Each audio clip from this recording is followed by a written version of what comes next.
Mon nom est Zil. J'ai 32 ans. Mardi matin dernier, j'étais assise, immobile, la table de la Défense dans une salle d'audience glaciale du nord de la Hongrie.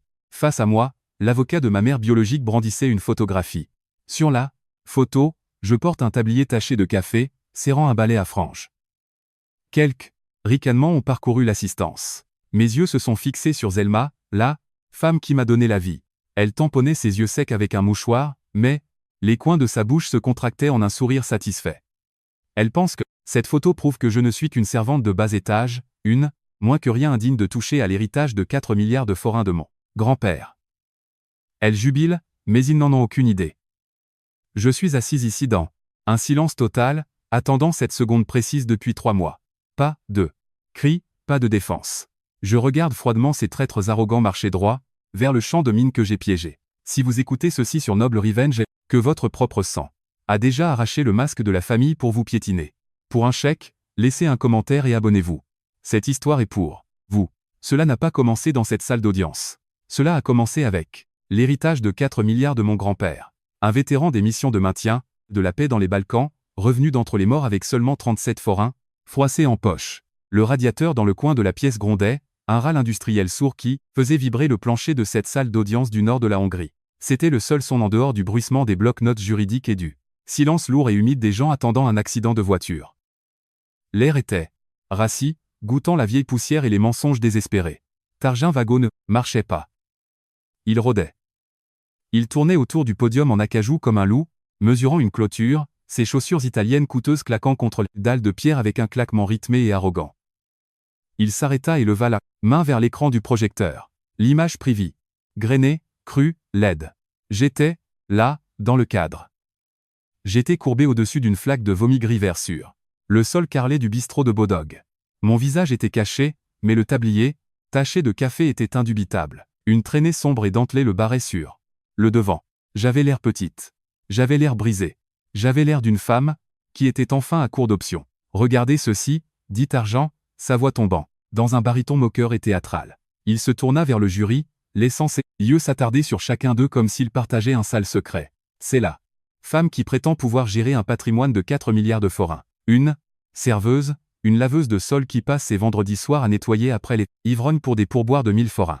Il fit une pause, laissant le mot serveuse pendre dans l'air stagnant comme une malédiction, comme s'il s'agissait d'un blasphème de remettre l'héritage d'un héros de guerre à une serveuse ratée. Votre honneur, ce n'est pas seulement un oubli. C'est un sacrilège. La galerie frémit. Quelques ricanements étouffés rompirent le silence. Une femme au dernier rang chuchota quelque chose à sa voisine, ses yeux, se tournant vers moi avec un mélange de pitié et de dégoût. Je ne bougeais pas. Je ne clignais pas des yeux.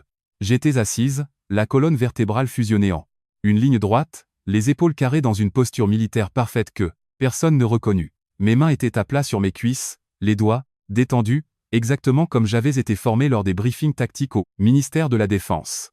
Je n'étais pas une serveuse en ce moment. J'étais un officier de justice militaire dans un environnement hostile. Et Tarjan Vago n'était rien de plus qu'un combattant ennemi s'étendant trop loin de ces lignes. Je sentis le goût métallique et âcre du sang dans ma bouche. Je m'étais mordu l'intérieur de la joue assez fort pour tirer du cuivre, utilisant la douleur comme une encre. Mes yeux dérivèrent vers la gauche. Zelma était assise, au premier rang, enveloppée dans un manteau de peau de mouton pelucheux qui coûtait plus de 3 mois de mon solde de base. Elle tenait un mouchoir en dentelle devant ses yeux, ses épaules tremblant dans une performance qui lui aurait valu un prix de feuilleton télévisé. Elle était la mère en deuil, là, victime d'une fille cupide et au cœur de pierre. À côté d'elle, Zombor Kaplar était assis, jambes croisées, penché en arrière comme s'il possédait déjà le bâtiment. Il tapotait sans cesse le cadran de sa Rolex, une contrefaçon que j'avais repérée dès la seconde où il était entré. Il n'écoutait même pas les arguments juridiques. Ses yeux étaient vitreux, s'imaginant probablement déjà au volant d'une nouvelle Porsche achetée avec l'argent du sang de mon grand-père. Zil, murmura Beryl à mes côtés. Je pouvais sentir la chaleur rayonnant d'elle. Beryl Ratz était un requin, une avocate de litige qui vivait pour la mise à mort. Sa main serrait son stylo à billes si fort que je crus que le plastique allait casser. Elle attendait le signal, un seul hochement de tête de ma part, et elle serait sur ses pieds, déchirant l'argumentation de Tarjan avec les dossiers militaires cachés dans notre mallette. Je la regardais et secouais lentement la tête. Pas encore. Sur le terrain, quand l'ennemi est ivre de sang et charge, on ne tire pas. On attend. On le laisse courir jusqu'à ce qu'il soit profondément dans la zone d'élimination. On le laisse devenir si confiant qu'il arrête de regarder où il met les pieds. Tarjan dansait dans le champ de mine, et il ne le savait même pas. Je serrais la mâchoire, avalant la bile qui montait dans ma gorge. Je commençais à compter mes respirations. Inspirer par le nez, expirer par la bouche. 1, 2, 3. Mon rythme cardiaque était stable à 60 battements par minute. J'étais de pierre. Le marteau frappa le bloc de bois. Un claquement sec qui résonna comme un coup de pistolet dans la pièce. La juge, l'aile Carvalli remonta ses lunettes sur l'arête de son nez, son regard passant de Tarjan à moi. Il y avait une lueur de quelque chose dans ses yeux. De la curiosité, peut être un soupçon de déception. Elle regardait la femme au tablier, tachée de café. Défendresse, dit la juge, sa voix sèche et cassante. Avez-vous une réponse à cette photographie? Une explication pour laquelle le fiduciaire principal d'un fonds de 4 milliards de forains travaille comme serveuse? Je me levai. Le mouvement était lent, délibéré et parfaitement contrôlé. Je ne m'appuyais pas sur la table. Je ne trébuchais pas. Je tournais la tête et regardais directement Zelma. Elle n'avait pas réalisé que je la regardais. Elle avait abaissé le mouchoir juste assez pour révéler le coin de sa bouche. Un sourire méprisant. Une petite ligne dentelée de pure satisfaction, inaltérée. Et alors, je le sentis. Un nuage épais et écœurant de parfum flotta vers la table de la défense. C'était sucré, maladivement sucré, comme des lits, trop mûrs et du musc chimique bon marché. C'était le genre d'odeur qui colle au fond de la gorge. En un instant, la salle d'audience disparut. Le radiateur, bourdonnant, n'était plus là. Le bruissement de papier non plus. L'odeur déchira 20 ans de tissu cicatriciel et me projeta en arrière. La puanteur, sucrée du parfum de Zelma était suffocante.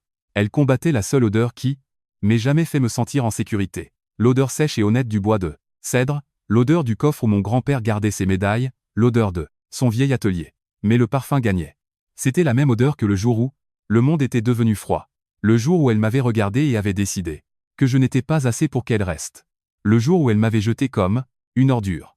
L'odeur de ce parfum de Lisbon marchait dans la salle d'audience, était un coup de poing dans la gorge. Cela ne sentait pas seulement les fleurs. Cela sentait la fin du monde. C'était une puanteur chimique qui s'accrochait au tas, fond de ma gorge, épaisse et suffocante, tout comme il y a 20 ans. 1998. J'avais 12 ans. L'hiver dans le nord de la Hongrie était une bête grise et mordante qui faisait vibrer les vitres. Une Opel Vectra rouillée de 1998 s'arrêta au bord du trottoir de notre petite maison. Le moteur tournait mal, crachant une fumée bleue dans l'air gelé. J'étais à la fenêtre, mon haleine embuant la vitre, regardant ma mère, Zelma. Elle n'avait pas emporté grand-chose, juste 2 valises surdimensionnées, le genre avec le faux motif Louis Vuitton qui s'écaillait au coin.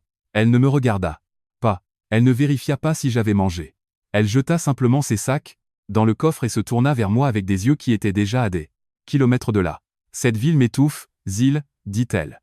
Sa voix était plate, dénuée d'une seule once de chaleur. Je dois vivre pour moi. Maintenant. Tu iras bien. Tu as ton grand-père. C'était tout. Pas de câlin, pas de je t'aime. Elle monta dans la voiture. La portière claqua, avec un lourd bruit sourd métallique, et l'Opel rugit en s'éloignant. Je restais là, pieds nus sur le parquet glacé, jusqu'à ce que mes orteils s'engourdissent. Je regardais les feux arrière disparaître dans la brume, grise, ne laissant derrière eux que l'odeur de l'échappement et ce parfum sucré et entêtant. Je ne pleurais pas. Je ne pouvais pas, car je sentis la main lourde et cailleuse de Kadoza Varcox se poser sur mon épaule. Grand-père était un homme fait de silex et de fer. Il était revenu des missions dans les Balkans avec quelques dizaines de forains en poche, un coffre plein de médailles dont il ne parlait jamais, et une jambe pleine d'éclats d'obus qui le faisaient boiter dès que le temps fraîchissait. Il ne croyait pas aux paroles douces. Il croyait en la survie. Cette nuit-là, la maison était silencieuse. Le seul son était le cliquetis de son briquet. Zippo en métal. Il m'assit à la table de la cuisine et poussa un bloc-notes jaune et un stylo vers moi. Les larmes ne paient pas les factures, Zil, dit-il. Sa voix ressemblait au broyage de gravier.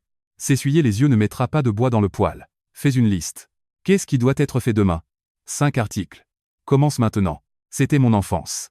Pendant que d'autres filles étaient obsédées par les boys band et le prochain bal du collège, j'étais assise dans un garage sombre à apprendre comment changer l'huile d'un camion. Pendant qu'elle allait au bal de promo en robe de soie, j'étais assise dans le coin d'un bureau poussiéreux, analysant les graphiques de flux de trésorerie de centres commerciaux abandonnés. Kadoza Varcox n'a pas bâti un empire de 4 milliards avec de la chance. Il l'a bâti avec du sang et une obsession, pour l'immobilier commercial dont personne d'autre ne voulait. Il a acheté des villes fantômes. Il a acheté des entrepôts rouillés. Il m'a appris à repérer un menteur à la façon dont ses doigts tapotaient sur un bureau. On m'a appris que la confiance était un luxe que nous ne pouvions pas nous permettre. Regarde leurs yeux, Zil, me disait-il, l'odeur du bois de cèdre de sa boîte à cigares flottant autour de nous. S'ils ne peuvent pas soutenir ton regard quand ils parlent d'argent, ils planifient déjà comment voler le tien.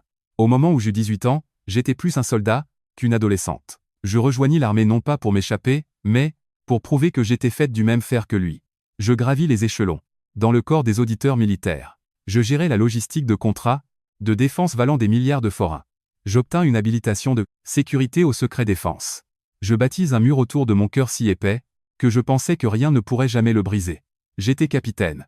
J'étais une professionnelle. J'étais intouchable. Puis, il y a 2 ans, le mur s'effondra.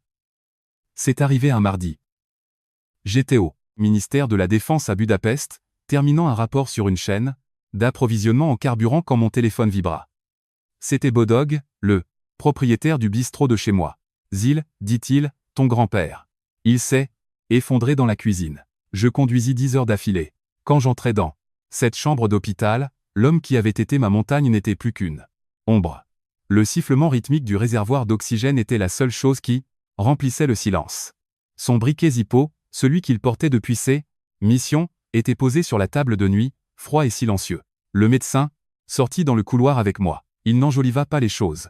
C'était lui-même, un vétéran, et il me le dit sans détour. Cancer du pancréas, stade 4. Il dit qu'il s'était déjà propagé au foie. 3 à 6 mois, capitaine. Peut être moins si.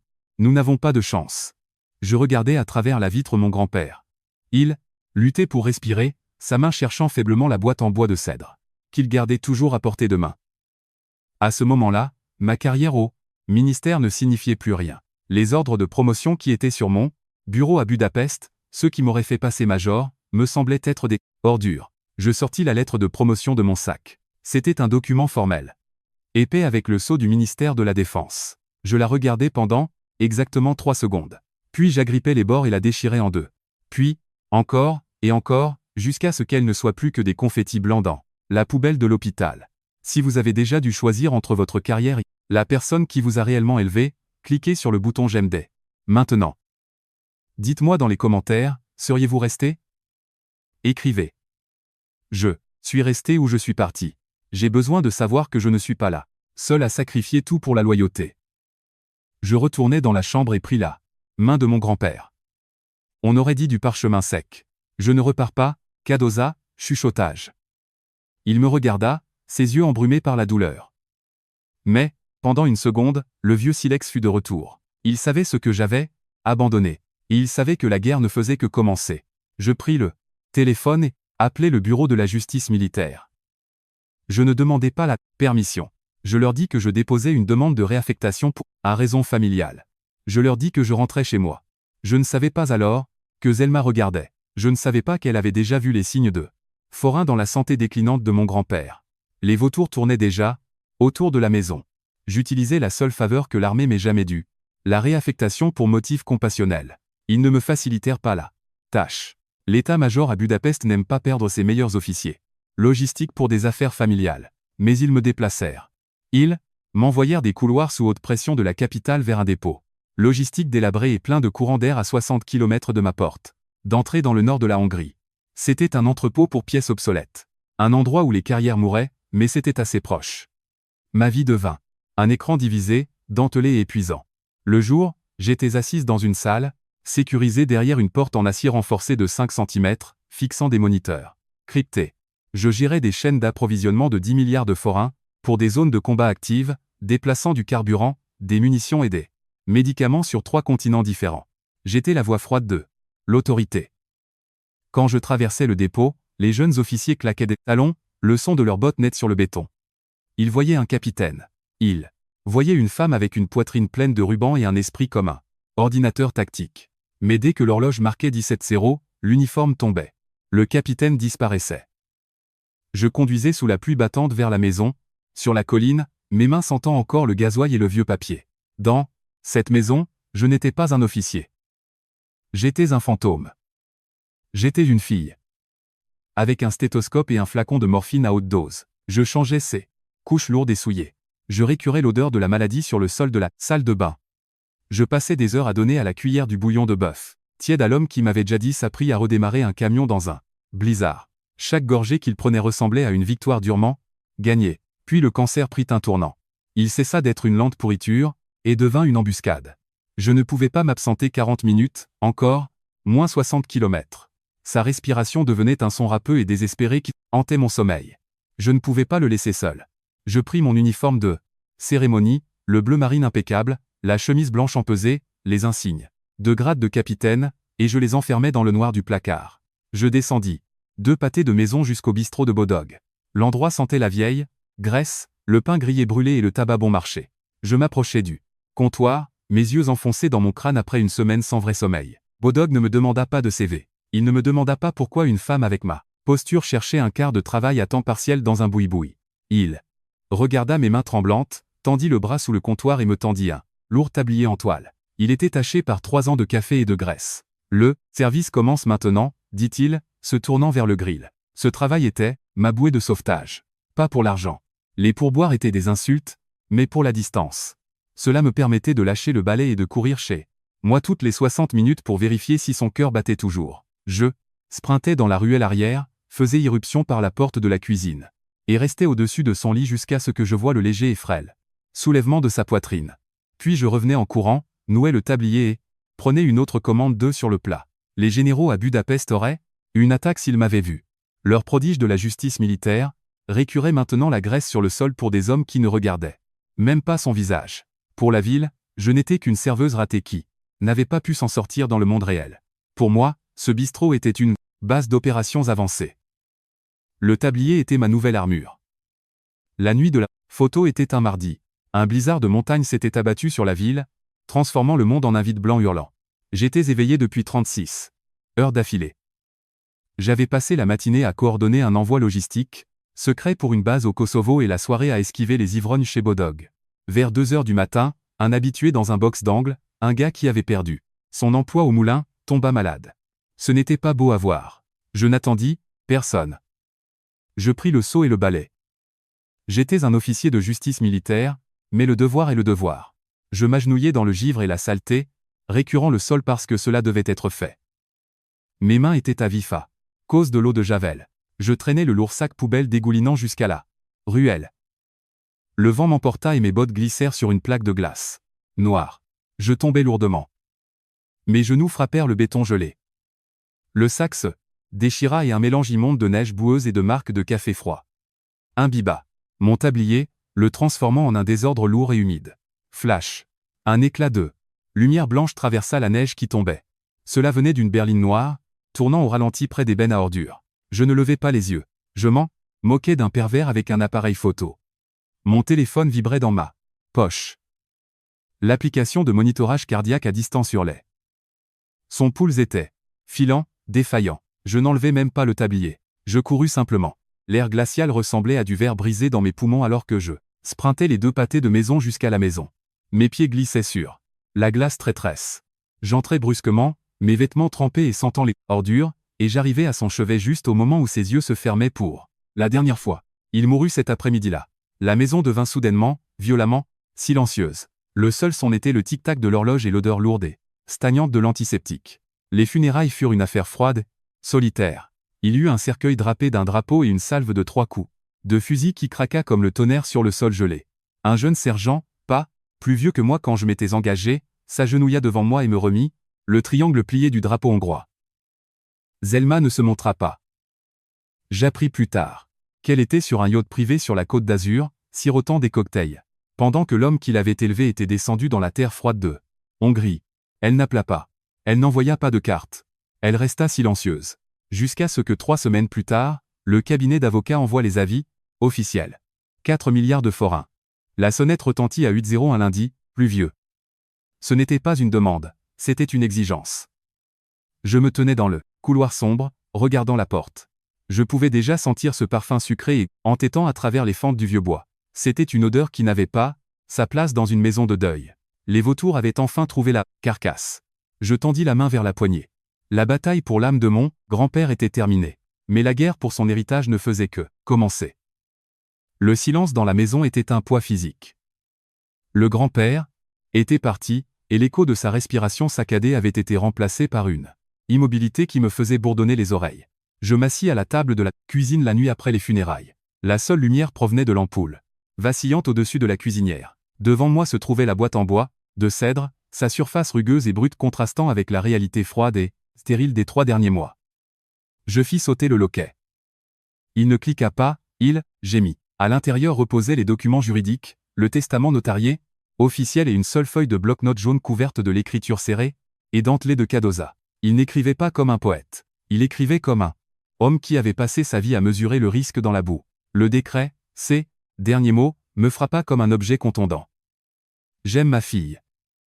L'encre était épaisse, pressée fort sur le papier. Mais l'amour n'est pas la même chose que la confiance. Zil, si ta mère revient, sache qu'elle vient pour les pièces de monnaie sur les yeux d'un mort. Elle sera là pour l'argent. Je te choisis toi parce que tu es celle qui est restée. Tu es celle qui a tenu bon. Les chiffres étaient froids.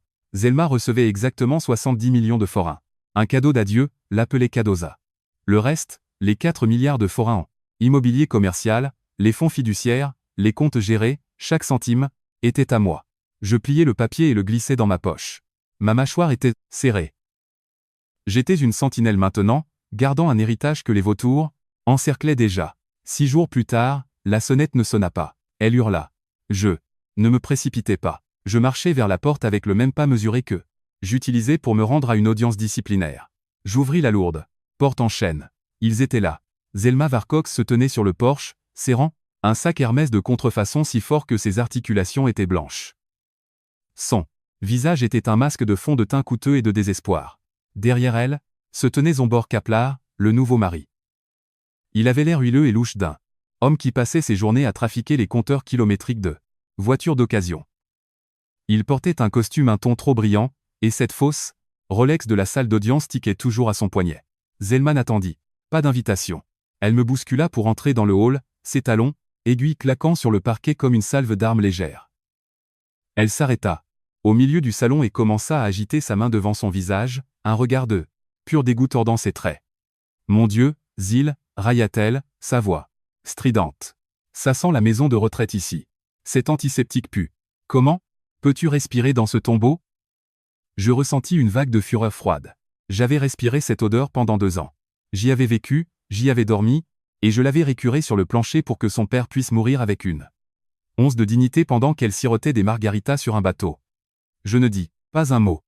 Je m'appuyai contre le cadre de la porte et croisai les bras, mais, yeux suivant Zombor, alors qu'il donnait un coup de pied dans le pied d'une table basse en acajou, évaluant la valeur du bois. Je ne proposais pas d'eau. Je n'allumais pas le chauffage. Je laissais le froid de l'hiver s'installer dans la pièce. Puis vint la performance. Les yeux de Zelma s'emplirent de larmes de crocodile pratiquées. Elle se jeta en avant, les bras ouverts, son parfum, cette puanteur sucrée et entêtante, me frappant comme un mur physique. Oh, ma petite fille, gémit-elle, sa voix se brisant pour les faits. Je suis tellement désolé de ne pas être revenu à temps. Mon cœur est brisé. Pauvre Cadoza. Il a dû être si confus à la fin. Délirant sans doute pour laisser un fardeau si lourd sur tes épaules. Je fis un pas de côté, la laissant trébucher dans le vide. L'étreinte mourut avant d'avoir commencé. Zombor s'interposa, réduisant la distance. Il sentait la menthe artificielle et la vieille cigarette. Il se pencha sur la table de la salle à manger, ses doigts tambourinant un rythme prédateur sur le bois. Soyons réalistes ici, Zil, dit Zombor, sa voix étant un grondement bas et condescendant. Une fille qui passe ses nuits à verser du café et à récurer du vomi chez Bodog ne connaît rien aux taxes foncières ou à la gestion d'actifs. Tu n'es pas de taille. Nous voulons juste t'aider. Nous voulons nous assurer que tu ne gâches pas l'héritage familial pour quelque chose de stupide. Il utilisait le mot aider, mais ses yeux étaient comme des baïonnettes fixées sur le prix. Il voyait une serveuse. Il voyait une serveuse ratée qui était une proie facile. Il ne voyait pas le capitaine debout juste devant lui. Je regardais directement ses pupilles. Je laissais le silence s'étirer jusqu'à ce qu'il devienne inconfortable, jusqu'à ce que Zelma arrête ses faux reniflements. Ce patrimoine n'a pas besoin de votre aide, dis-je, ma voix étant aussi plate qu'une tonalité de téléphone. Et cette maison n'a pas besoin de votre présence, à tous les deux. Dehors, maintenant. Le visage de Zombor devint d'une teinte violette violente. Le masque du gentil garçon glissa, révélant le parasite en dessous. Il saisit le bras de Zelma et la tira vers la porte, ses mouvements, saccadés et remplis d'une rage contenue. Alors qu'il posait le pied sur le porche, il s'arrêta. Il se pencha tout près, son haleine chaude contre mon visage. « Tu as choisi le mauvais camp, gamine » siffla-t-il entre ses dents, serrées. « Tu penses que ce petit tablier va te protéger dans une salle d'audience ?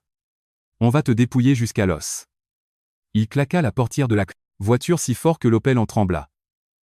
11 jours plus tard, la guerre commença. Officiellement.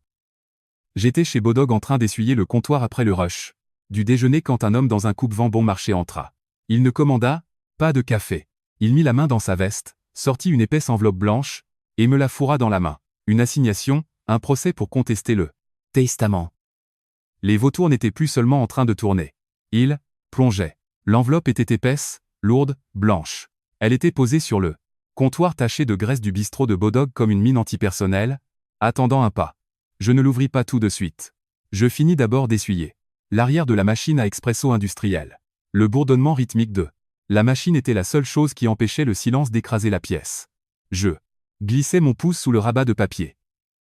Le bord était tranchant, froid, manque de qualification professionnelle, incompétence financière, manipulation, d'une personne vulnérable. Les mots étaient dentelés.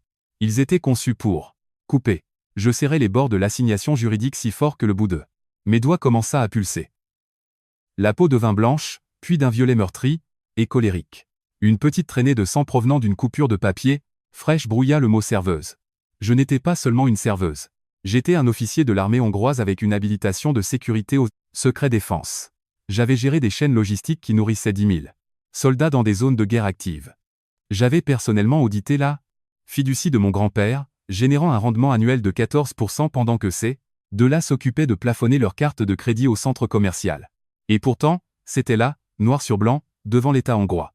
J'étais une imposture, un échec, une moins que rien qui avait drogué un vieil homme juste pour s'assurer un chèque. Je mis la main dans ma poche et sortis mon téléphone. C'était une ligne cryptée. Ligne tactique sécurisée, dis-je dans le récepteur. Ma voix était une chose plate et morte. C'est le moment. 20 et 1-0. Le bistrot était vide. L'enseigne néon ouvert vacillait dans la fenêtre, jetant une lueur rouge maladive sur les box en vinyle fissuré. L'odeur de vieille huile de friture et de nettoyant de sol agressif flottait dans l'air comme un brouillard. C'était l'odeur de la vie qu'il pensait que je méritais. La clochette, au-dessus de la porte tinta. Beryl rassentra. Elle n'avait pas l'air d'être à sa place dans un endroit qui servait des menus petits déjeuners à 1000 forains. Elle était tranchante, létale. Ses talons claquaient contre le linoléum avec la précision d'un métronome. Elle s'assit au comptoir et sortit un dossier épais de sa mallette en cuir. Elle ne commanda pas de café. Elle ne me demanda pas comment j'allais. Elle étala simplement la carte de bataille. Zombor Kaplar n'est pas un homme d'affaires, dit Beryl. Sa voix était comme une lame de rasoir à travers la soie. C'est un parasite, un charognard. Elle fit glisser un rapport bancaire sur le bois rayé du comptoir. Il doit 1 milliard de forains à la banque. 3 de ses propriétés commerciales sont déjà en procédure de saisie. Les avis ont été postés il y a 2 semaines. Il se noie, Zil. Il ne veut pas de l'argent de Cadoza pour bâtir un héritage. Il le veut pour empêcher l'huissier de prendre ses jouets brillants et son faux train de vie. Je tapotais mon doigt contre le comptoir. Le rythme était régulier, contrôlé. Je regardais la lumière bleue de son ordinateur se refléter dans le distributeur de serviettes en acier inoxydable. Donc, il est désespéré, dis-je, les hommes désespérés font des erreurs. Ils deviennent bruyants. Ils deviennent négligents. Beryl cliqua sur son stylo. Un son net et répétitif. Clic, clic, clic. Nous pouvons mettre fin à cela demain, dit-elle. Elle se pencha en avant, la lumière de l'écran bleu rendant ses yeux pareils à de la glace. J'ai tes dossiers militaires. J'ai tes citations. Tes certifications en logistique et en droit militaire.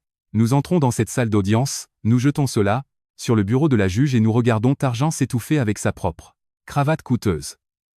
Nous écrasons le récit de l'incompétence avant même qu'il n'ouvre la bouche. Je fixais le liquide noir dans ma tasse.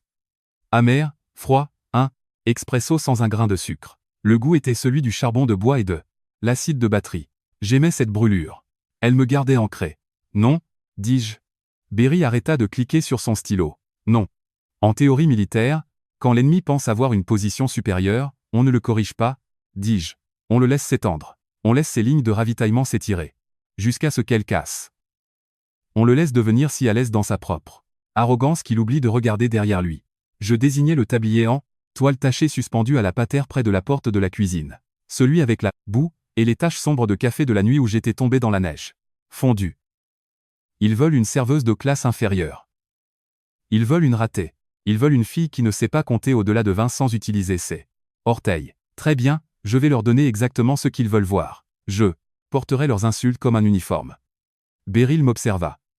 Un sourire lent et dangereux s'étira sur son visage. Elle comprenait. Ce n'était pas une défense.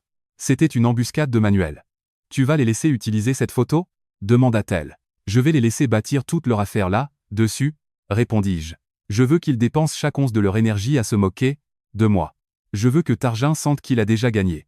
L'arrogance est une bien meilleure arme pour moi que n'importe quelle preuve dans ce dossier. Le lendemain matin, je n'allai pas chez le tailleur. Je ne mis pas l'uniforme de cérémonie qui était toujours repassé et attendait dans l'obscurité de mon placard. J'allais dans une friperie à la périphérie de la ville. Je trouvai un tailleur bleu marine. Il était vieux. Le tissu était usé au coude et sentait la naphtaline et les déceptions d'autres personnes. La veste était une taille trop grande, s'affaissant sur ma silhouette. Pas d'insigne, pas de porte-nom, pas de médaille. Je me tins devant le miroir fissuré à l'arrière de la boutique. J'ajustai les revers. Je me tins droite, la colonne vertébrale rectiligne, le menton horizontal. J'avais l'air d'une serveuse essayant d'avoir l'air professionnel. J'avais l'air d'une fille qui était terrifiée de perdre. J'allais entrer dans cette salle d'audience et laisser ma mère et son avocat de salon creuser un trou si profond qu'ils ne reverraient jamais la lumière du jour. Le déchiqueteur dans le coin du bureau commença à bourdonner. Un grondement mécanique sourd alors que Beryl détruisait la première ébauche de notre requête. Nous ne jouions plus selon leurs règles. Nous bougeons à l'aube, dis-je. Beryl acquiesça. Elle mit la main dans son sac et sortit un petit enregistreur numérique. Zil, dit-elle, sa voix baissant d'un octave. J'ai trouvé autre chose à propos de la nuit où Cadoza est allé à l'hôpital. Je me figeai. L'air froid du vieux système de ventilation du bistrot frappa l'arrière de mon cou. Quoi ? Les journaux d'appel, dit Beryl. Elle brandit une seule feuille de papier. Zelma n'a pas seulement ignoré tes appels. Elle a passé un appel de son côté à l'hôpital 1 heure avant ton arrivée. Le silence revint, plus lourd qu'avant. Pourquoi ? Demandai-je. Beryl regarda le papier puis me regarda. Elle ne demandait pas comment il allait, murmura Beryl. Elle demandait combien de temps il lui restait avant que sa signature ne devienne juridiquement invalide. Elle chronométrait sa mort pour l'ajuster à sa cupidité. L'air dans la salle d'audience était une chose morte, stagnante. Il goûtait le vieux papier, la cire de sol et le goût métallique des lampes fluorescentes, bourdonnantes au-dessus de nous. Targin Vago se tenait près de l'écran du projecteur, le pouce accroché à la poche de son gilet, ressemblant à un homme qui avait déjà encaissé son chèque de bonus de victoire.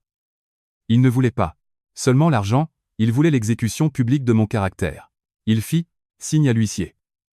L'accusation appelle Zelma Varcox à la barre. Ma mère se dirigea vers le box des témoins avec la démarche lente et pratiquée d'une héroïne tragique. Elle portait une robe noire, modeste, sobre et coûteuse. Elle tenait un petit mouchoir en dentelle, le serrant contre son cœur comme si c'était la seule chose empêchant son âme de se briser. Elle ne me regarda pas. Elle regarda le jury, ses yeux bordés d'un rouge parfait et calculé. Le microphone grésilla alors qu'elle se penchait. Le son était un sifflement, strident et râpeux qui coupa le silence. C'est juste, c'est si dur parler, chuchota Zelma. Chaque reniflement était amplifié, chaque respiration, aux humides résonnant contre les murs lambrissés de bois. Targin se pencha, sa voix étant un bourdonnement apaisant et prédateur. Nous savons que c'est difficile, Madame Varcox. Parler à la cour des derniers mois de la vie de Cadoza. Il n'était plus lui-même, sanglota-t-elle, enfouissant son visage dans la dentelle.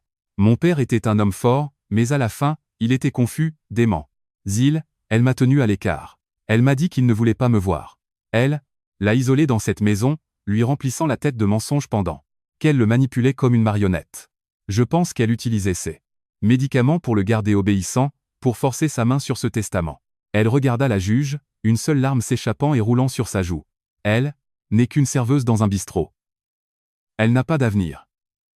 Elle a vu 4 milliards de forains et a vu une issue à la graisse et à la crasse. Mon père n'était qu'un ticket repas pour elle, rien de plus. Je restais parfaitement immobile. Ma colonne vertébrale était une tige d'acier. J'observais la façon dont son mouchoir en dentelle n'avait en fait aucune trace d'humidité. J'observais la façon dont elle vérifiait la réaction du jury après chaque phrase. Je ne ressentis pas de tristesse. Je ressentis un détachement chirurgical froid.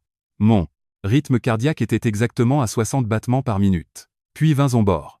Il monta à la barre comme s'il montait sur scène lors d'un séminaire d'entreprise. Il ajusta sa cravate de soie, lissa ses cheveux et adressa à la salle un sourire confiant de « Faites-moi confiance ». Il était l'image du succès. Hongrois, poli, bronzé et complètement vide.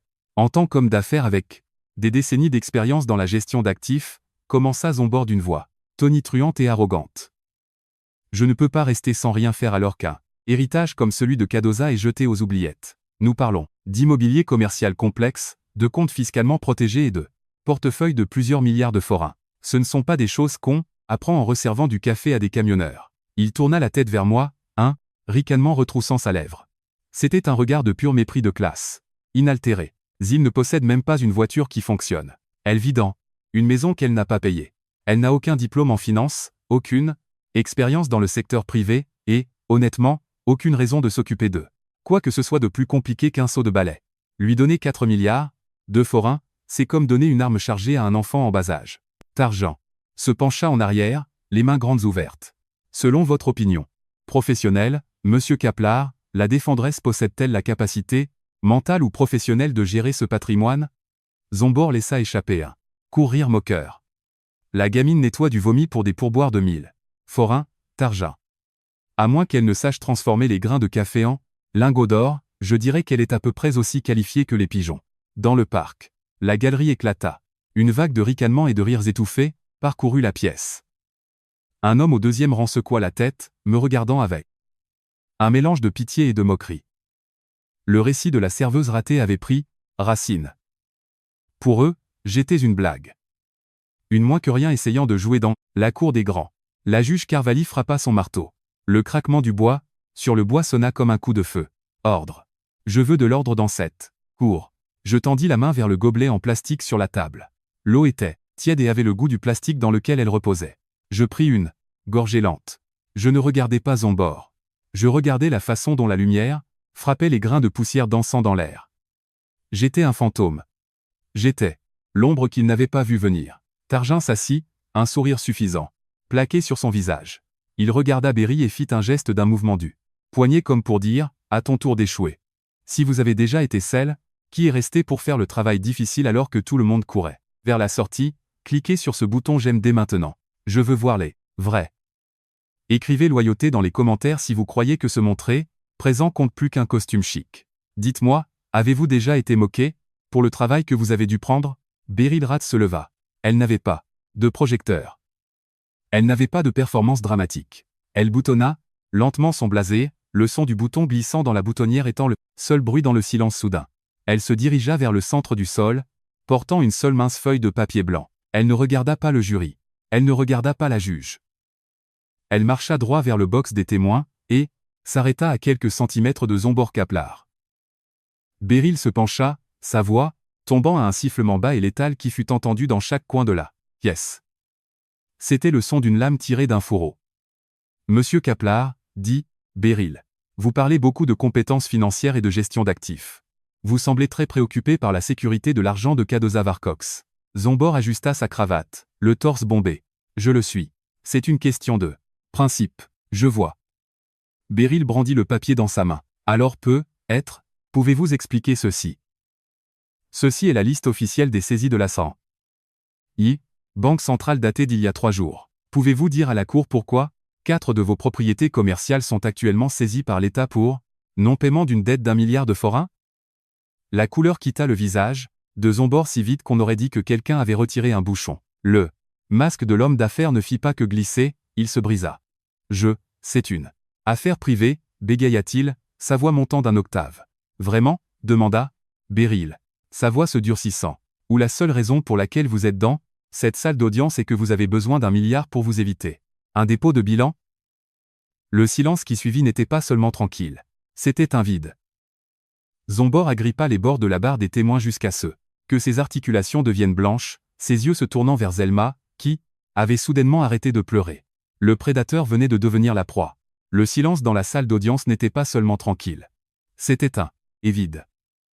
Il aspira l'oxygène de la pièce jusqu'à ce que Zombor Kaplar commence à ressembler à un poisson hors de l'eau, sa bouche s'ouvrant et se fermant, mais aucun son n'en sortait. La dette d'1 milliard de forains pendait au-dessus d'eux. Sa tête comme une lame de guillotine, et Beryl venait de tirer le levier. Son bronzage coûteux se transforma en une traînée grise maladive. Il paraissait plus petit dans son costume brillant, le rembourrage des épaules le faisant soudainement ressembler à un enfant portant les vêtements de son père.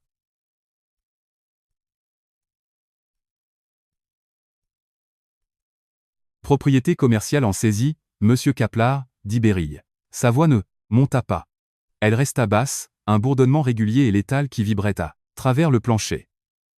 Une dette nette d'1 milliard de forains auprès de 4 prêteurs différents. Vous n'êtes pas venu dans cette ville pour protéger l'héritage de Cadoza. Vous êtes venu ici pour piller la tombe d'un mort parse, que vous coulez et que vous avez besoin d'un canot de sauvetage. Zambor s'effondra dans sa chaise. Le bois gémit sous son poids. Son masque d'homme d'affaires ne fit pas que glisser, il tomba en cendres. À côté de lui, les fausses larmes de Zelma séchèrent instantanément. Elle regarda Zambor, puis moi,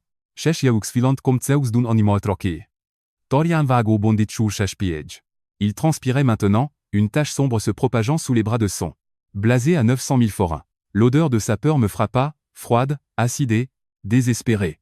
Objection. Aboya Tarjan, sa voix montant d'un octave.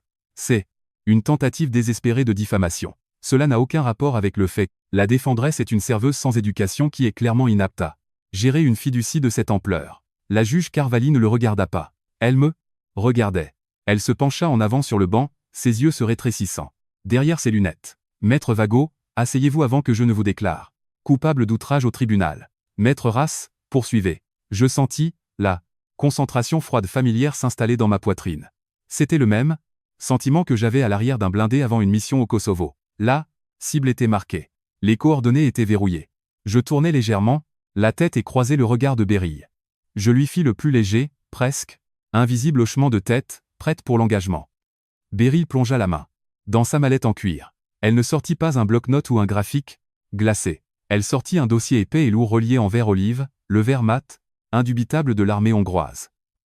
Elle se dirigea vers le centre de la salle, ses talons frappant le sol en pierre avec la finalité d'un marteau sur un clou. La partie adverse a passé des heures à parler d'un tablier taché de café, dit Beryl, sa voix coupant l'air stagnant. Ils ont traité ma cliente de ratée, de serveuse de bas étage, de femme qui ne sait pas compter. Alors, parlons de son CV réel. Elle claqua le dossier sur la table d'épreuve. Vlan. Le son résonna comme un coup de feu. Université d'État, bourse académique complète, 6 ans de service actif. Commença Beryl, sa voix gagnant un tranchant, rythmique net. Elle n'est pas une serveuse, maître Vago. C'est le capitaine, Zil Varcox, un officier commissionné du corps des auditeurs militaires et du commandement logistique de l'armée hongroise. L'air quitta la pièce. Je regardai la mâchoire de Zelma tomber. Son mouchoir en dentelle tomba de ses doigts et dériva sur le sol, oublié. Les mains de Zambor commencèrent à trembler, si fort qu'il dut les cacher sous ses cuisses. Le capitaine Varcox détient une habilitation de sécurité au secret défense, continua Beryl, marchant vers le box du jury. Elle brandit une page du dossier, le sceau officiel du ministère de la Défense brillant sous les néons. Pendant qu'elle servait du café, elle gérait à distance des projets logistiques pour la base de l'OTAN, supervisant des budgets dépassant les 10 milliards de forains. Elle ne comptait pas seulement de la monnaie, elle déplaçait des armées. Je me levai alors. Je n'eus pas besoin qu'on me le dise. Je me tins droite, ma colonne vertébrale fusionnée, en une tige d'acier, mon menton horizontal, mes yeux fixés sur un point sur le mur opposé. J'étais de retour en uniforme, même dans mon costume de friperie. Pendant les 4 années où le capitaine Varcox a géré silencieusement la fiducie de son grand-père, dit Beryl, sa voix tombant à un sifflement létal, le fonds a connu un taux de croissance annuel de 14%. Chaque forain de taxe a été payé. Chaque actif a été protégé. Elle l'a fait avec la même discipline militaire qu'elle utilisait sur le terrain. Elle portait ce tablier pour pouvoir être à moins de 5 minutes de son grand-père mourant pendant que Zelma sirotait des cocktails sur la côte d'Azur. Tarjan resta figé. Il tenait son stylo plaqué, mais ses doigts tremblaient tellement que la pointe rayait inutilement son bloc-notes. Il ressemblait à un homme qui avait apporté un couteau dans un combat de chars. La défense demande le rejet immédiat de cette affaire, dit Beryl, se tournant vers le banc. Et nous demandons une enquête immédiate sur les motivations financières de Zambor Kaplar pour avoir déposé cette plainte frivole. La juge Carvalli regarda le dossier vert olive, puis me regarda. Un Petit sourire sec toucha ses lèvres. Je pense que j'en ai assez vu pour un après-midi. Zelma se jeta en avant. Puis elle agrippa le bord de la table, son visage se tordant en un nouveau masque. La mère en deuil n'était plus là. Le vautour non plus. Maintenant, elle était la victime. Zil, gémit-elle, ça, voix se brisant pour la galerie. Je suis ta mère. Comment as-tu pu me faire ça? J'essayais juste de te protéger de toi-même. Tu aurais dû me le dire. Nous sommes une famille. Beryl ne la regarda même pas. Elle mit la main dans son sac une dernière fois et sortit une seule enveloppe scellée. En parlant de famille, Madame Varcox, dit Beryl, son sourire devenant tranchant et dangereux. J'ai autre chose. Cela a été trouvé à l'arrière du coffre-fort de Cadoza. C'est une lettre qui vous est adressée. Écrite la veille de sa mort. Le sang quitta à nouveau le visage de Zelma. Elle fixa l'enveloppe comme s'il s'agissait d'une grenade dégoupillée. Dois-je la lire à la cour? Demanda Beryl. Le silence revint, plus lourd et plus terrifiant qu'auparavant. La bataille était terminée. L'exécution allait commencer. Zelma se jeta à travers la table de la défense, ses doigts griffant l'air comme si elle pouvait déchirer le dossier vert olive que Beryl tenait. Son masque de mère en deuil avait disparu, remplacé par un désespoir hideux et dentelé. Le fond de teint sur son visage se craquelait, révélant les rides profondes et amères d'une femme à court de mensonges. C'est un mensonge, hurla Zelma. Sa voix était comme une lame de scie frappant un nœud dans un morceau de pain. C'est une petite manipulatrice. Je suis sa mère. J'ai le droit de décider de ce qui arrive à l'argent de mon père. Il était vieux. Il était sénile. Il ne savait pas ce qu'il signait. Beryl ne broncha pas. Elle ne cligna même pas des yeux. Elle mit lentement la main dans la poche latérale de sa mallette et en sortit une seule feuille de bloc-notes jaune scellée dans un sac de preuve en plastique transparent. Les bords étaient effilochés, et l'encre était d'un bleu foncé meurtri. Ceci a été trouvé à l'arrière du coffre-fort de l'atelier de Cadoza Varcox, dit Beryl. Sa voix était basse, portant un poids qui imposa un silence suffocant dans la pièce. C'est notarié, daté de 72 heures avant que son cœur ne s'arrête. Elle se dirigea vers le centre de la pièce et commença à lire. La voix de Cadoza, rugueuse et honnête, sembla remplir les fissures des murs. Zil, lut Beryl, et je sentis l'étreinte froide de la main de mon grand-père dans ces mots. Si ta mère revient, sache que ce n'est pas pour moi. C'est pour les pièces de monnaie sur les yeux d'un mort. Elle est restée à l'écart quand le travail était dur. Elle est restée à l'écart quand la douleur était réelle. Elle reviendra, pour l'argent. Je te choisis toi parce que tu es celle qui est restée. Tu es celle qui a tenu bon quand les loups étaient à la porte. Ne les laisse pas prendre ce que nous avons bâti. Les genoux de Zelma frappèrent le sol. Le bruit de son impact sur le tapis fut lourd et final. Elle ne pleura pas pour son père. Elle ne pleura pas pour la fille qu'elle avait abandonnée. Elle laissa échapper un cri aigu et ténu pour les 4 milliards de forains qui glissaient entre ses doigts avides. Elle regarda Zombor, mais l'homme d'affaires était occupé à fixer ses propres chaussures, son visage ayant la couleur du ciment humide. Puis les lourdes portes en chêne à l'arrière de la salle d'audience s'ouvrirent. Le son des bottes frappa le sol en marbre. Né, rythmique et lourd. C'était un son que je connaissais jusque dans ma moelle. Je me levai avant même de le voir. Le port militaire n'est pas quelque chose qu'on éteint. C'est une partie permanente de votre squelette. Le colonel Kevradnoti remonta l'allée. Il était en grand uniforme de cérémonie. Les feuilles de chêne argentées sur ses épaules accrochaient la lumière crue des néons, brillant comme de la glace.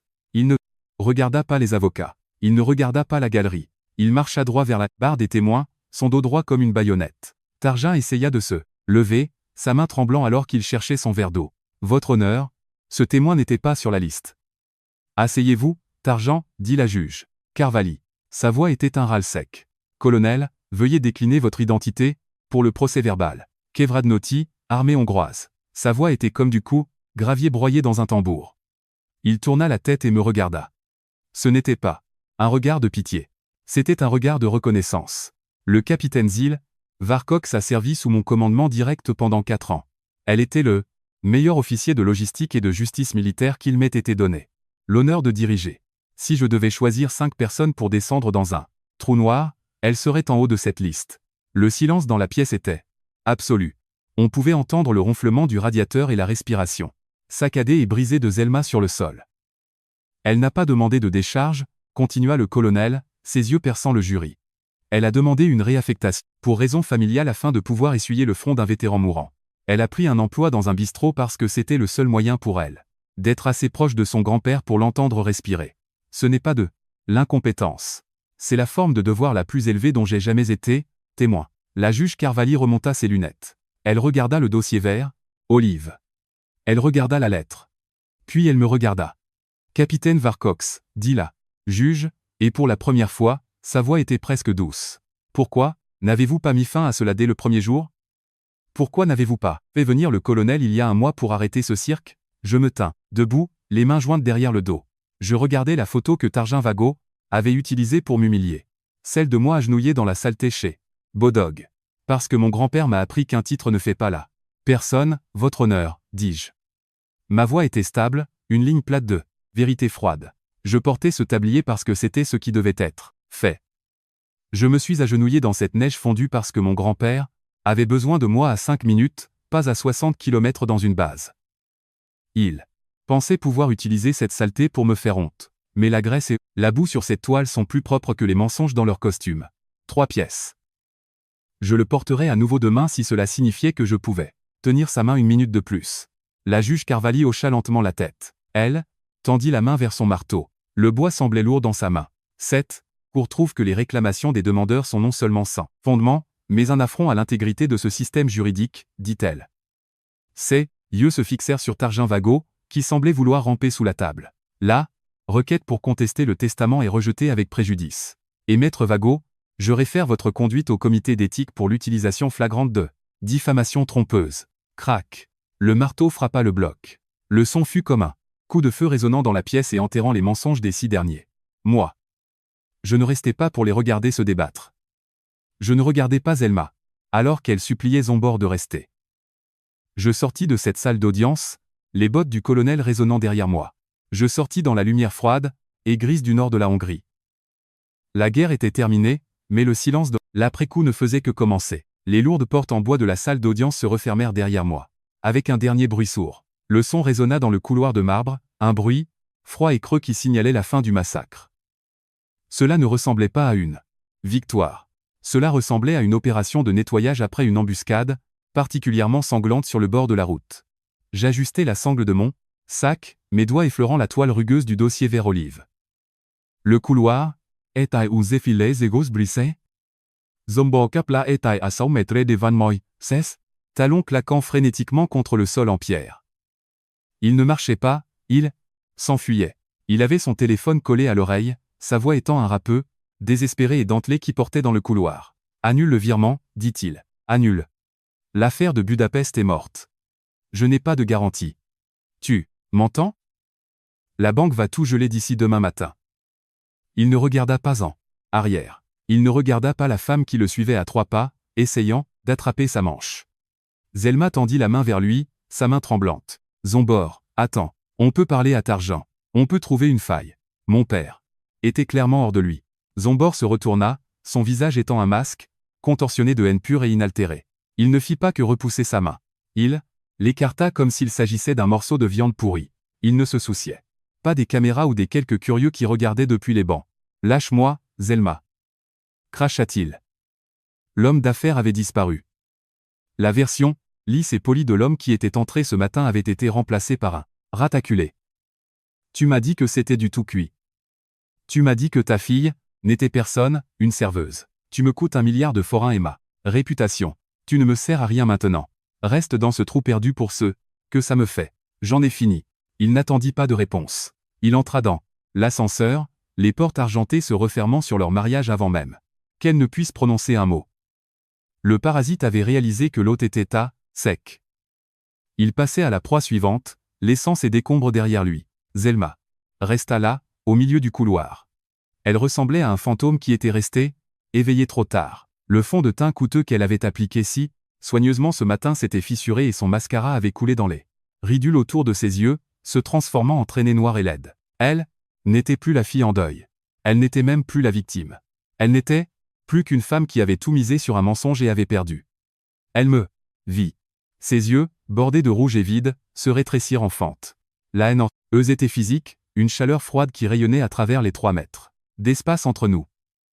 Elle ne fit pas un geste pour m'enlacer. Elle ne s'excusa pas pour les 20 ans de silence ou les 6 mois d'enfer juridique. Elle bougea pour bloquer mon chemin vers la sortie. Tu penses avoir gagné, siffla-t-elle. Sa voix était un grondement bas et vibrant, le son d'un prédateur qui avait perdu ses dents mais voulait encore mordre. Tu penses que ce petit numéro militaire te rend meilleur que moi? Tu n'es encore qu'une fille qui récure les sols dans un boui-boui graisseux. Tu as pris mon héritage. Tu as empoisonné mon père, contre moi. Je vais faire appel. Je vais traîner ton nom dans la boue jusqu'à ce que tout le monde dans ce comté sache quelle petite manipulatrice tu es. Vraiment, je m'arrêtais. Je ne déplaçais pas mon poids. Je ne serrais pas ma prise. Sur mon sac. Je me tins droite, ma colonne vertébrale étant une ligne droite, d'acier froid, comme le colonel Radnoti me l'avait appris lors de mon premier jour à l'école des officiers. Je la regardais, et, pour la première fois de ma vie, je ne vis pas une mère. Je ne vis même pas une ennemie. Je vis une tragédie. Je vis une femme qui avait échangé chaque once de son âme pour un train de vie qu'elle ne pouvait pas se permettre et un homme qui ne l'avait jamais aimée. La colère que j'avais portée, le nœud brûlant dans ma poitrine qui m'avait tenu éveillé pendant des mois, s'évapora simplement. Elle disparut, remplacée par une pitié lourde et silencieuse. Je suis resté, dis-je. Ma voix n'était pas forte. Elle n'avait pas besoin de l'être. Elle était plate, un constat de la vérité. C'était la seule réponse qui importait. C'était la réponse à chaque question qu'elle n'avait pas posée. Pourquoi m'a-t-il laissé l'argent? Pourquoi m'a-t-il fait confiance? Pourquoi suis-je celle qui se tient ici? Je suis resté, répétai-je, ma voix étant comme une pierre frappant l'eau profonde. J'ai tenu sa main quand il ne pouvait pas se souvenir de ton nom. J'ai changé ses draps pendant que tu étais sur un bateau. J'étais là pour le travail. Tu n'étais là que pour le paiement. Zelma ouvrit la bouche pour hurler, pour m'attaquer, pour tisser une autre toile de manipulation. Mais les mots moururent dans sa gorge. Elle me regarda et elle vit la seule chose qu'elle ne pouvait pas manipuler. La vérité. Je n'attendis pas qu'elle bouge. Je la contournai, mon épaule frôlant son blazer de soie. Je ne regardais pas en arrière. Je n'en avais pas besoin. Ce pont n'était pas seulement brûlé. Il avait été démoli. Je poussai les lourdes portes vitrées du palais de justice. L'air hivernal du nord de la Hongrie me frappa comme un coup physique, tranchant et honnête. Le ciel était d'un violet meurtri, le soleil plongeant derrière la canteresse, ligne grise et dentelée des montagnes. Au milieu du parking taché de sel, un 4S4 noir tournait au ralenti. Le colonel Radnoti était appuyé contre l'aile, les bras croisés sur sa poitrine. Il ne portait pas son képi et le vent accrochait ses cheveux gris. Il me vit et se redressa. Il ne proposa pas de félicitations ou de sentiments de carte postale. Il n'en avait pas besoin. Il claqua ses talons, l'un contre l'autre. Le son fut net, un rythme militaire qui coupa le son du vent. Il porta sa main à son front dans un salut lent et parfait. Un salut d'un soldat à un autre. Un salut à la fille qui avait tenu la ligne quand le monde s'effondrait. Je m'arrêtai. Je sentis le poids sur mes épaules se lever, disparaissant dans l'air froid de la montagne. Je claquai mes talons et lui rendis son salut. Je marchai vers mon véhicule, ma vieille Lada Niva rouillée, que Zombor avait moquée. J'y montai et sentis le vinyle froid du siège. Je mis la marche avant. Je ne me dirigeais pas vers l'autoroute. Je ne me dirigeais pas vers l'aéroport. Je me dirigeais vers la maison de 2 étages sur la colline qui sentait le pain et les souvenirs. La guerre était terminée. Mais alors que je sortais du parking, je vis une berline noire me suivre à 2 voitures de distance. Les vautours étaient partis, mais les ombres bougeaient encore. Le chauffage de ma vieille Lada faisait un bruit de seau de boulon rouillé. Il soufflait de l'air tiède et sec dans la cabine, sentant la vieille poussière et l'odeur métallique faible du moteur travaillant trop dur. Je conduisis dans l'artère principale de la ville, regardant les lampadaires s'allumer contre un ciel de la couleur d'une prune meurtrie. La ville semblait petite. Elle semblait être une boîte que j'avais finalement fini par dépasser. Pourtant, c'était le seul endroit où l'air n'avait pas le goût de l'atmosphère stagnante et empoisonnée de cette salle d'audience. Je bifurquai vers le parking de gravier du bistrot de Bodog. Le crissement des pierres sous mes pneus fut le seul son dans le crépuscule glacial. Je restai assise là 1 minute, mes mains agrippant encore le volant. Mes articulations étaient blanches, ma colonne vertébrale était toujours une ligne rigide d'acier militaire. Je regardais mon reflet dans le rétroviseur. Le tailleur de friperie était froissé. J'avais l'air fatigué. Je ressemblais à quelqu'un qui venait de ramper hors d'une tranchée, mais yeux étaient clairs. Le brouillard était parti. L'enseigne néon ouvert dans la fenêtre était éteinte. Je poussai quand même la lourde porte vitrée. La clochette au-dessus du cadre fit un tintement familier et fatigué. Le bistrot était une caverne d'ombre ambrée et de l'odeur de la fin de journée. Là, brûlé, nettoyant industriel pour sol et le fantôme persistant et lourd de 1000 cigarettes fumées dans les box. Bodog était là. Il était penché sur le long comptoir en chêne, un chiffon gris dans sa main massive, récurant une tache de graisse tenace près de la vitrine à tarte. Il ne leva pas les yeux au son de la clochette. Il n'en avait pas besoin. Il connaissait ma démarche. Tuez-en, Retard pour ton service, capitaine, dit Bodog. Sa voix était un grondement bas, comme un camion tournant au ralenti au loin. Il ne posa pas de questions sur le verdict. Il ne demanda pas de détails sur les 4 milliards de forains ou sur les vautours qui avaient essayé de me déchirer.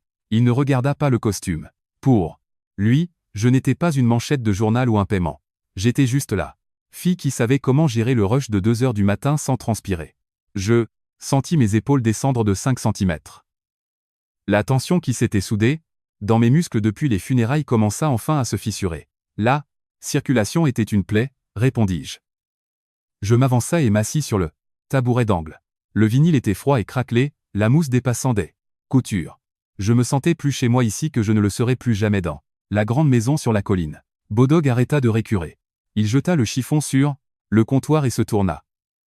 Il chercha dans le placard du bas, passa les rangées, 2 tasses blanches uniformes et en sortit une différente. C'était une lourde tasse en céramique. Elle avait une rayure bleu pâle autour du bord et une ébréchure dentelée et laide près de l'anse là où Cardoza l'avait laissé tomber.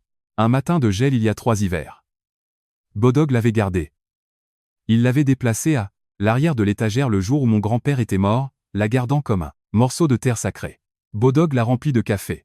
Il était épais, noir et ressemblait à de l'huile de moteur usagée. La vapeur tourbillonnait dans l'air, dansant dans la pénombre. Il poussa la tasse sur le bois vers moi. « Bois ça » grogna Bodog. « Tu as l'air de sortir d'une semaine passée à déminer un champ. » Avec une cuillère en plastique. J'enroulai mes 2 mains autour de la tasse. La chaleur était vive. Elle pénétra ma peau, cherchant le froid qui s'était installé profondément dans mes os. J'en pris une gorgée. C'était amer. C'était le genre de café qui reste au fond de la gorge, vous rappelant que vous êtes toujours vivante et que le monde est toujours dur. C'était parfait. Demain, dis-je, ma voix étant stable. J'appelle Beryl. Nous mettons en place la fondation. Bodog hocha la tête une fois. Il n'avait pas besoin d'une longue explication. Il connaissait le plan. Les 4 milliards de forains n'allaient pas servir à acheter un yacht ou un appartement de luxe à Budapest. Ils n'allaient pas être utilisés pour ériger un monument à un nom. Ils allaient à l'association des vétérans locales. Ils allaient aux familles des soldats qui étaient revenus dans des boîtes et à ceux qui étaient revenus mais n'avaient jamais vraiment quitté le champ de bataille. Cardoza avait commencé sa vie dans la boue d'une ferme familiale, et son argent retournait aux gens qui en avaient encore sous les ongles. C'était une mission, le dernier ordre d'un soldat qui avait tenu la ligne jusqu'à ce que son cœur lâche. Il aurait aimé ça, dit Bodog. Il reprit, le chiffon. Le vieux n'a jamais eu grand usage pour les choses luxueuses de toute façon. Je regardai vers l'arrière du bistrot. Mon tablier en toile était toujours accroché au pater près de la porte de la cuisine. Les taches de café étaient toujours là. La boue de la ruelle où j'étais tombé dans la neige fondue était séchée dans le tissu. Une carte sombre et permanente de la nuit où le monde avoid bosch coulé. Torian vago avoid utilisé cette cholate comme une orme. Il avait essayé de s'en servir pour prouver que je n'étais rien. Il avait tort. Cette saleté était mon honneur. C'était la preuve de chaque heure que j'avais passé à rester éveillé, à rester proche et à rester loyal. Le soleil plongea, finalement sous la ligne dentelée des montagnes de la Matra. Un seul rayon de lumière orange traversa la fenêtre de devant, frappant le tablier. Il brilla, comme s'il était fait de fil d'or. Je pris une autre longue gorgée du café amer. Je n'avais pas besoin de prouver quoi que ce soit à la femme qui m'avait abandonné. Je n'avais pas besoin de m'expliquer à l'homme qui me voyait comme une ligne sur un bilan comptable. J'avais survécu à l'embuscade. J'avais protégé l'héritage. Je me levai et marchai vers le mur. Je passai ma main sur la toile rugueuse du tablier. Il était lourd. Il était taché. Il était mien. La campagne était terminée. Le soldat silencieux avait gagné la guerre, et la seule chose qui restait à faire était de garder le café chaud pour le prochain homme. Arrivant du froid. Je retournai le panneau fermé pour afficher ouvert. Les ombres bougeaient encore dehors, mais elles n'avaient plus d'importance. Je savais exactement où je me tenais.